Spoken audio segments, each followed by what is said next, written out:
நிலத்தினில் நிழல் விட ஏங்குவே நிழல் விழுந்த மணலையும் மடியில் தாங்குவே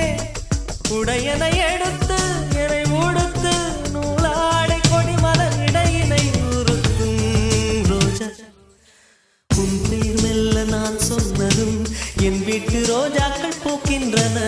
ஒரு நாள் உனை காணாவிடில் எங்கே உன் அன்பென்று கேட்கின்றன நீ வந்து